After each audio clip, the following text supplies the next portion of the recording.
दिल्ली का उत्तम नगर इलाका।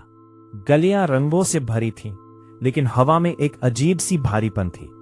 होली का त्योहार, जो खुशियों के लिए जाना जाता है, उस दिन एक परिवार के लिए मातम का पैगाम लेकर आया।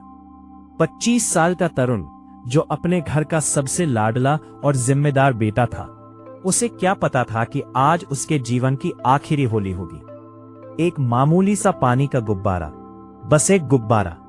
क्या कोई यकीन कर सकता है कि प्लास्टिक के एक छोटे से टुकड़े में भरी पानी की कुछ बूंदें किसी की जान ले सकती हैं?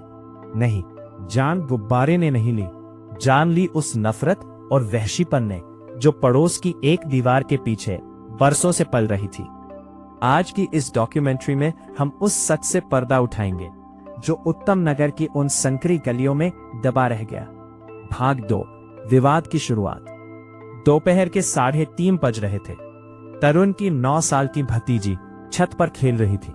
मासूमियत में उसने एक गुब्बारा नीचे फेंका, जो पड़ोस में रहने वाली एक महिला को जा लगा। विवाद शुरू हुआ, गालियां दी गई, शोर मचा। तरुण के पिता ने बाहर आकर हाथ जोड़े, माफी मांगी और मामला शांत करने की कोशिश की, लेकिन सामने खड़ा अमरुद्दीन और उसका परिवार माफी सुनने के मूड में नहीं था। चश्मदीदों के मुताबिक अमरुद्दीन चिल्ला रहा था कि तुम्हें सबक सिखाकर ही रहेंगे। अगले 10 मिनट के अंदर फोन कॉल्स किए गए। अचानक गली के कोनों से हथियारबंद लड़के जुटने लगे। ये कोई मामूली झगड़ा नहीं लग रहा था, ये एक सोची समझी साजिश की शुरुआत थी। तरुण उस वक्त घर पर नहीं था। वो अपनी बाइक से गली की तरफ बढ़ रहा था, बेखबर कि मौत उसका इंतजार कर रही है। भाग 3, वो खूनी मंजर। तरुण जैसे ही गली में दाखिल हुआ, उसे घेर लिया गया। 15 से 20 लोग, जिनके हाथों में चाकू, रॉड और पत्थर थे।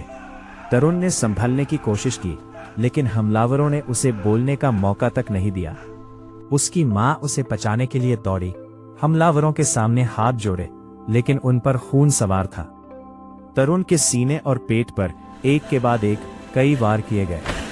वो तड़पता रहा, खून से लथपथ होकर अपनी चौखट पर गिर पड़ा। आसपास के लोग अपनी खिड़कियों से ये मंजर देख रहे थे, लेकिन किसी की हिम्मत नहीं हुई कि बाहर आकर उस लड़के को बचा सके। हमलावर तरुण को मरणासन छोड़कर वहां से फरार हो गए। उत्तम नगर की वो गली, जो रंगों से लाल होनी चाहिए थी, अब तरुण के खून से लाल हो चुकी थी। भाग 4, पुलिस तफ्तीश और खुलासे। अस्पताल पहुंचते ही डॉक्टरों ने तरुण को मृत घोषित कर दिया। खबर आग की तरह फैली और पुलिस हरकत में आई। पुलिस की पहली चुनौती थी उन आरोपियों को पकड़ना जो वारदात के बाद गायब हो गए थे। सीसीटीवी फुटेज खंगाले गए, मोबाइल लोकेशन ट्रेस की गई। रात होते होते अमरुद्दीन और उसके परिवार के कुछ सदस्यों को दबोच लिया गया। जांच में एक चौंकाने वाला खुलासा हुआ। यह झगड़ा सिर्फ एक गुब्बारे का नहीं था।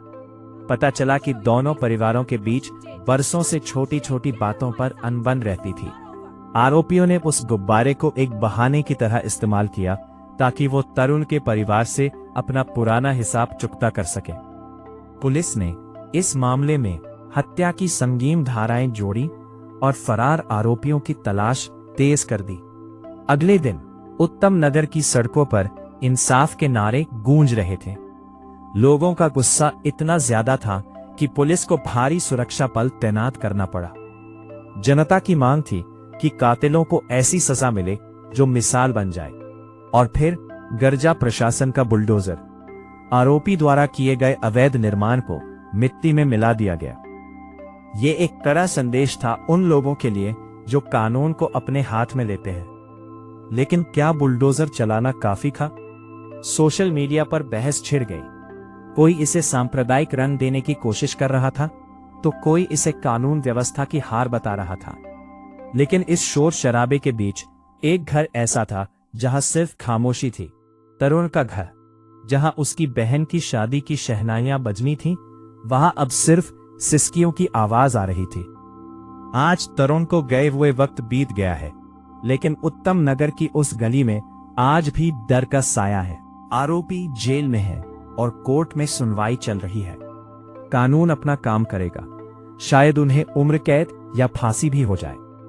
लेकिन क्या वो सजा उस मां का दर्द कम कर पाएगी जिसने अपने जवान बेटे को अपनी आंखों के सामने दम तोड़ते देखा? क्या वो सजा तरुण को वापस ला पाएगी? तरुण का केस हमारे समाज के लिए एक चेतावनी है।